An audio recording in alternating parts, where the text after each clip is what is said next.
What's up and welcome, you beautiful Madridistas. This is your host, Kian Savani. We are going to preview Atalanta today. Big game coming up tomorrow in the Champions League.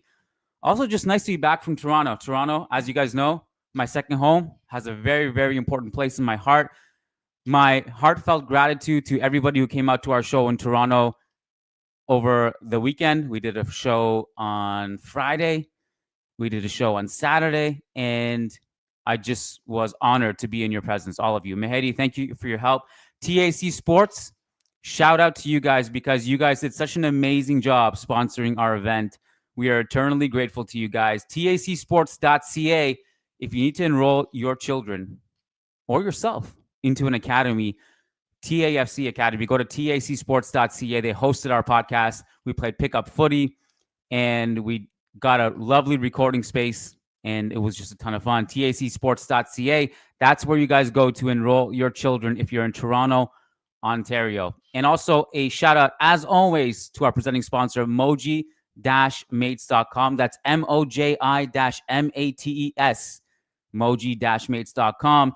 You get a bunch of cool swag. I just ordered a Luka Doncic shirt for myself, and they have so many cool options. Go to moji-mates.com. Use code MM15OFF because if you're a Managing Madrid podcast listener, you get 15% off with that code MM15OFF to get all kinds of cool swag, all kinds of cool Real Madrid shirts and apparel. Moji-mates.com. Use code MM15OFF.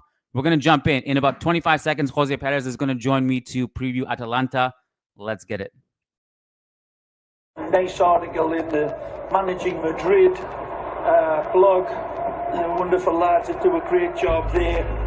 And worth reading about that man there. Karim Benzema needs to rest, and the numbers reveal why. Times ended up almost looking like a 6-3-1. Some very good writing about that on the Managing Madrid website. First rate podcast as well. Of course, Fede Valverde was a huge part of the equation.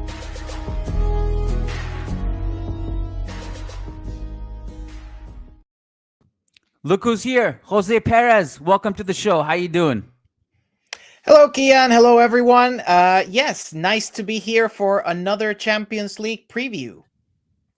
Champions League preview, and what an important one it was. And I was kind of reviewing our last game against Atalanta, Jose. And I think, given the fact that we have about 20 minutes to do this and the fact that we have actually already previewed this opponent this season, we did a preview show for the Super Cup game earlier in the summertime. So we don't necessarily need to go what changed for them in the offseason, who came in, who came out. By now, you've either A, heard that show and have heard that, B, watched our game versus Atalanta at the beginning of the season, or C, have been attuned to how devastating they are right now and how they're just destroying everybody in their path. So Ancelotti said after the Liverpool game that, that Liverpool game, not as consequential. We weren't going to finish top 8th anyway. We still have 3 games left.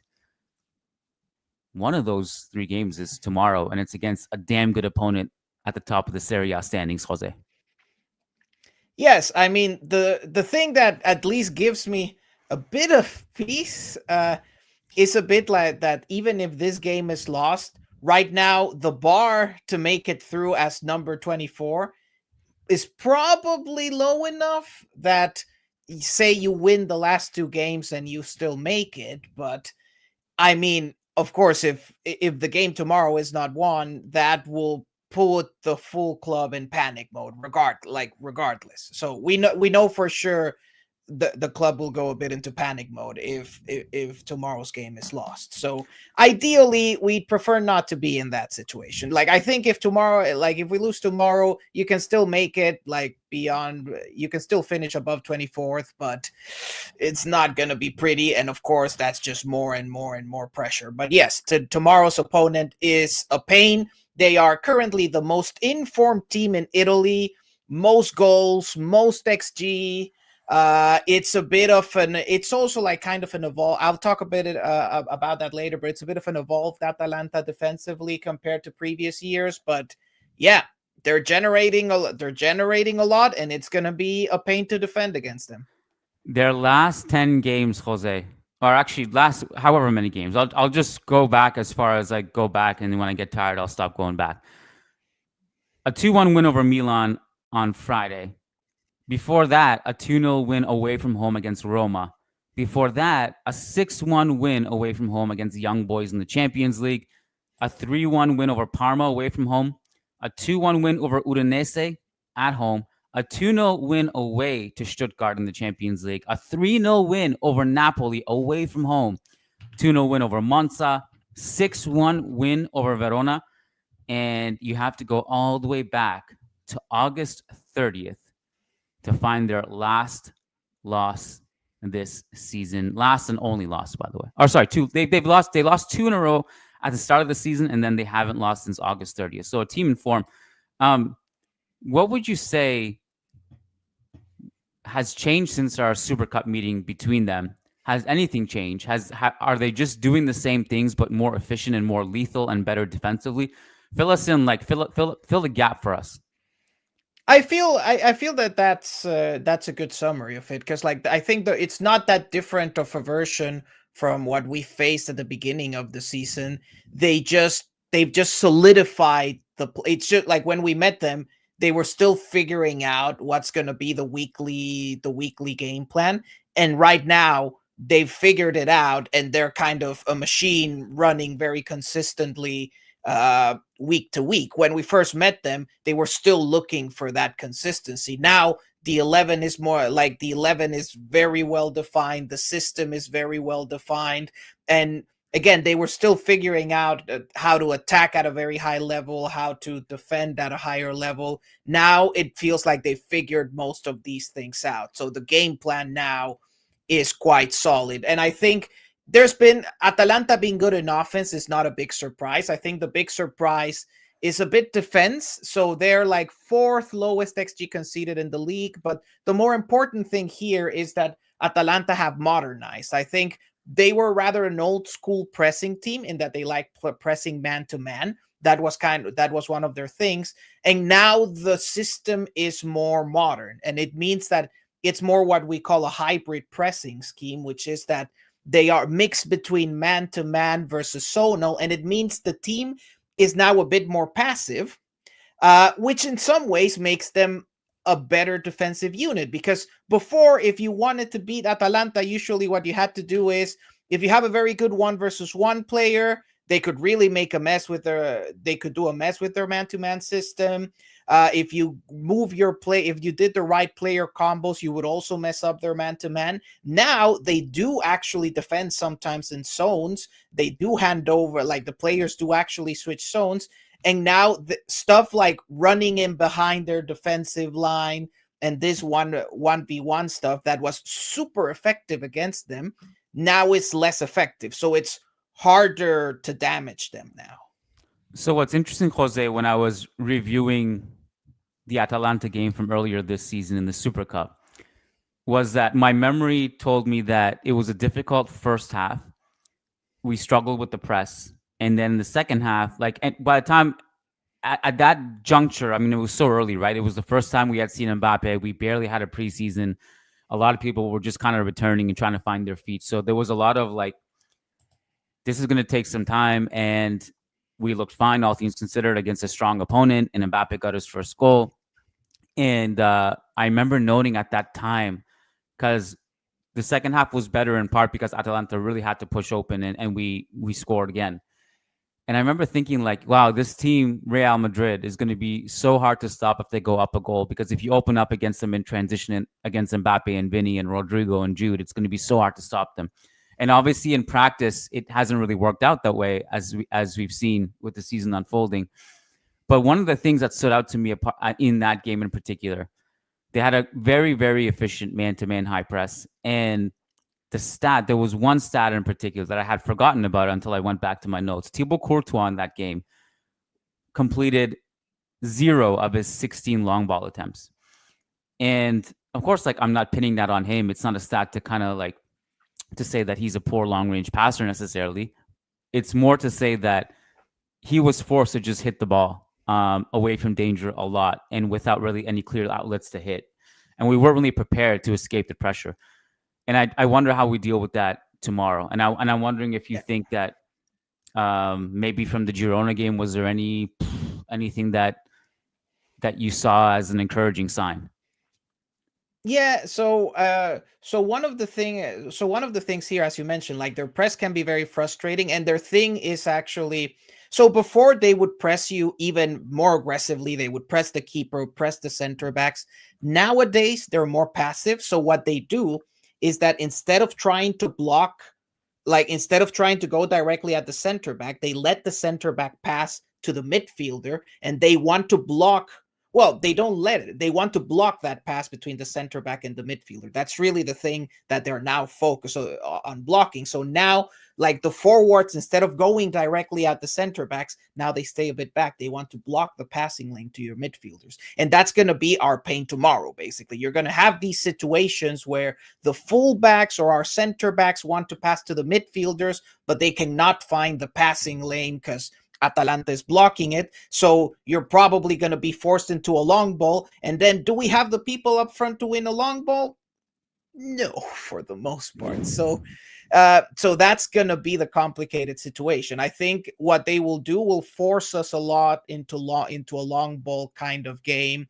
And maybe if you had like an inform Mbappe, if you had Vini like in full fitness, we could just say, okay, send the long ball over there, and they can probably win a few, and the goal comes from there. But we're not in a state where we can win those long balls easily, or one of them is going to slip by to a guy who's running in behind. So we really, right now, we're in a state where even if we could do damage to their defense, like it's going to be harder for us to do damage to their defensive line because we don't quite have the forwards in a state where they can do that. So that's going to be problematic. And also, we are not without Camavinga in midfield, we're not particularly press resistant. So it also depends, of course, say you play Modric. What version of Modric is going to show up? First half against Girona, going to get cooked. Second half against Girona, could destroy their whole press.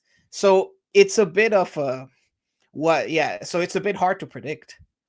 It's also hard to predict whether we'll see Modric start or come off the bench. I mean, he did get the start against Girona, and that may look. It's hard to read too much into it because a lot of key starters started that game, so it's hard to say who will start and who won't. Another question mark is Raul Asensio, and Tchouaméni obviously started for him in that game, and there was some theorizing either way. We'll also get to Carlo Ancelotti's press conference in a second, which the timing worked out nicely because it was kind of before we hit record on this.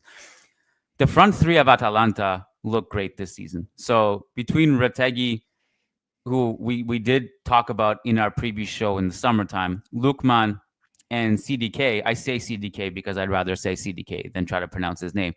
CDK's progressive passing, his through balls, and his incisiveness has been key, kind of playing a bit behind them. And Lookman has been a great line-breaking presence, and Retegui has 12 goals in Serie A, putting the ball in the back of the net, actually leads the entire league in scoring. Atalanta have scored 38 goals, far and away the most of anyone in the league, on an XG of, I think it was 28. They close it 28. Yeah. 28. They're super overperforming, especially Deron, Lookman, and Retegui are the ones who are overperforming the most.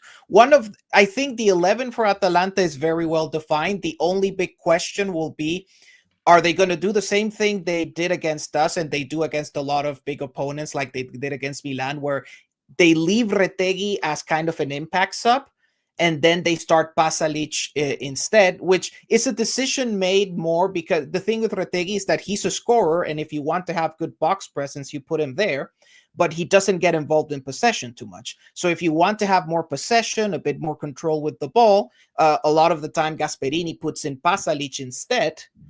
So then you end up playing with CDK and Lookman above, and behind them is Pasalic, who's also usually the one pressing your defensive midfielder.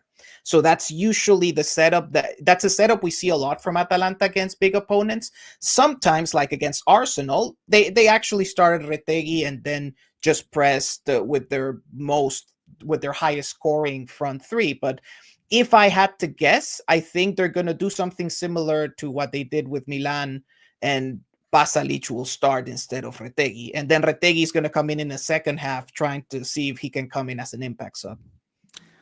So Ancelotti and Fede Valverde both spoke to the media just, I don't know, just before we hit record, kind of. And nothing too much jumped out of Fede's press conference. I mean, the one I guess that did was that he said he really couldn't sleep after his mistake against Athletic. And so Jose, I said it after the game. I was like, if anything, he should not apologize to us. We should apologize to him for like just being in such debt to him. And one mistake from Fede Valverde is not going to be a defining moment in his career. And there are so many other players making mistakes before he did.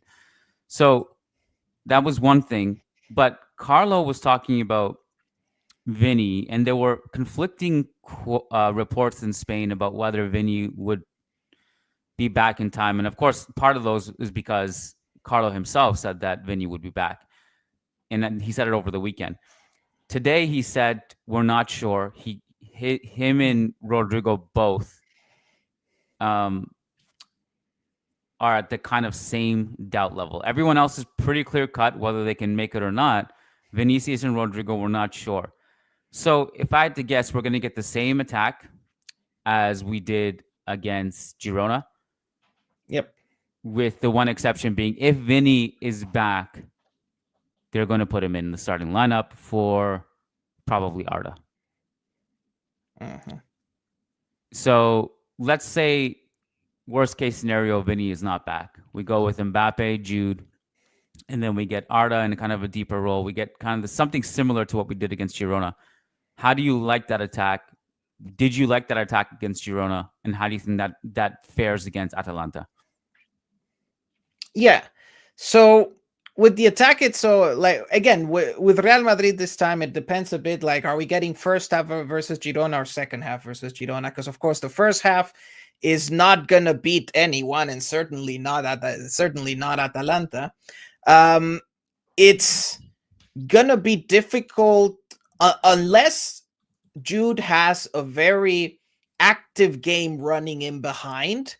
I think it's going to be different because I think the best way to damage them is that, like, running in behind their guys. I mean, Milan's goal, that's where it came from. Like, say, Leao running behind one of their wing backs, and that's usually their center backs are super aggressive. You can have a player running in behind them. But again, Mbappe is not making those runs. Brahim can sometimes do it, but he's also prefers ball to feet. Same with Arda. He can also do, I mean, the goal against Girona, he made a run. These are players who can all have the ability to make the runs, but they don't have the tendency to make that run. Like, the only player who usually sees a run and does it is Jude. So considering the trend we've seen of Jude having to be everywhere and not being able to make those runs consistently because he has to be everywhere, I have doubts about our ability to damage them consistently. It's just like, if any of these guys, Arda, Brahim, Mbappe, has a good day in terms of running in behind, then I think that's when we start talking. That's where you can really create some danger. Or if we put Jude in a position where he can make those runs consistently, that's really when we start talking about trying to create chances consistently against them. But if we don't have anyone able to make those runs, it's gonna be a tad frustrating. Yeah, and that's where Vinny being on the field as a guarantee would give me much more peace of mind about this game, and honestly the last 3 remaining games. And I'm writing about this. I don't know if I'll publish it in time or if I'll publish it after, but just the fact that these 3 games are not as straightforward and complicated as some may think. And part of it is that Vinny is not there against Atalanta tomorrow. And of course, if you drop points in that one, or if, God forbid, you lose, then even if Vinny is back for those last 2 games, it's just a more complicated situation. It goes without saying. You don't want to put yourself in that situation. Now, having said that, Real Madrid, when their backs are against the wall and they're on the brink of the elimination in the Champions League, you could argue that's when they're at their best. But you certainly don't want to be put in that position until later in the competition, and not now. Jude, should be noted, against Atalanta in the Super Cup, in that win, was unbelievable. was grade A, top tier performance, was all over the field. He was one of the main reasons we could escape pressure on several sequences. Defense was off the charts. Just incredible to watch in that game. And that was the start of many great performances for him. And obviously coming off the back of an incredible performance against Girona as well. I was really, really worried about his injury coming off. So thank God that was just a precaution. Couple minutes left, Jose. Anything pressing that we did not cover before we wrap it up here?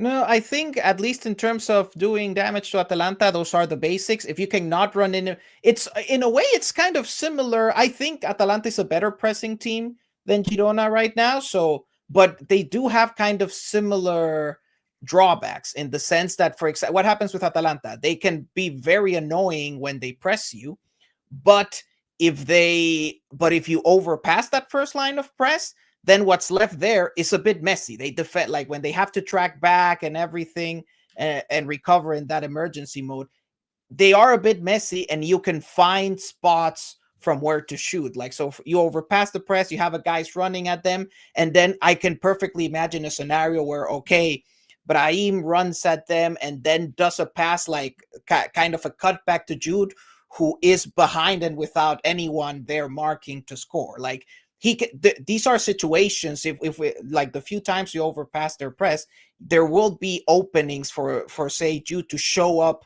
behind their defense, like ahead of their defensive line, and score something. That's where I could imagine us scoring. Then as far as defending them, which is the last thing I'd like to close on, well, I think for Carlo, the big decisions is, one, what would be the center back pairing, to which I think it did feel like Asensio was being rested for this game. That would be my guess. And then the other big thing is what will be the midfielder lineup, because Tchouaméni looked better in the last game, but more from a center back position. Will he do well if you put him again at the 6? Don't know.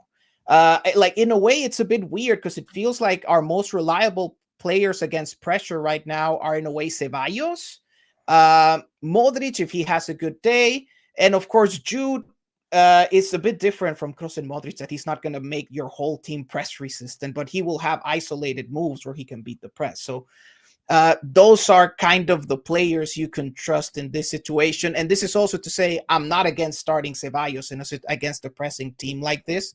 I feel like it's a scenario where it could pay off, especially when Camavinga is not here.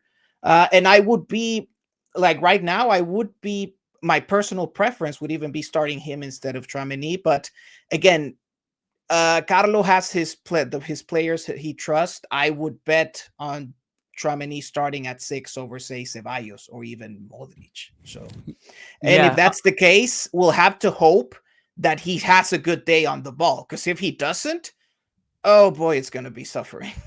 Yeah, I would say that would go for anyone. If Modric does start this game, and we know with Modric often that he is better actually when he plays more, and he likes to have that rhythm, right? And if he does start that game, the same goes with him. If he's going to be loose on the ball and a little bit careless and not as strong on the ball as he was in one of the opening sequences against the Girona game, then you're in trouble. Same goes with Tchouaméni. But if you get the great version of Modric, which appeared for most of that game against Girona, then you're going to have a lot of help escaping that pressure.